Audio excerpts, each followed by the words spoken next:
Yes, mambo vipi? Klabu ya Simba iko mbioni kumalizana na kocha mkuu wa timu ya taifa ya Kenya, Ben McCarthy. Ben McCarthy tunamjua, ni kocha mkubwa, ni kocha ambaye ana CV nzuri, ni kocha ambaye amecheza mpira kwenye level kubwa.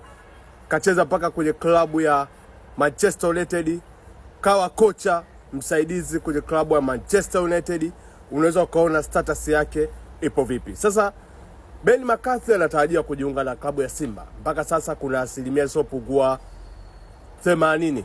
Na taarifa hizo nimezipata kutoka pale nchini Kenya. Yes, kwamba ye mwenyewe Ben McCarthy anasema muda wa kufundisha timu wa taifa umekwisha. Sasa hivi anataka klabu. Na klabu ambayo imewahi kufuata ni klabu ya Simba, ofa kubwa ambayo amemwekea. Kwa leo Ben McCarthy anaona yes, ni bora ajiunge na klabu ya Simba. Na vile vile amekuwa akisema muda mrefu kwamba anaipenda ligi ya Tanzania, uwekezaji uliofanyika, kwa maana anatamani aifundishe timu yoyote kubwa ya hapa Tanzania. Hatimaye Simba wamemwahi. Kwa maana hiyo muda wote na dakika yote Ben McCarthy ndiye atakayekuwa kocha mkuu wa klabu ya Simba Sports Club. Kwa maana hiyo tutarajie tukuona mabadiliko makubwa na Simba kwa ya moto. Nadhani mliona Kenya ilivyocheza chani, ilikuwa inavutia, ilikuwa na passion.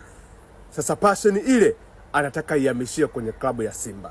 Simba itakuwa ya moto sana.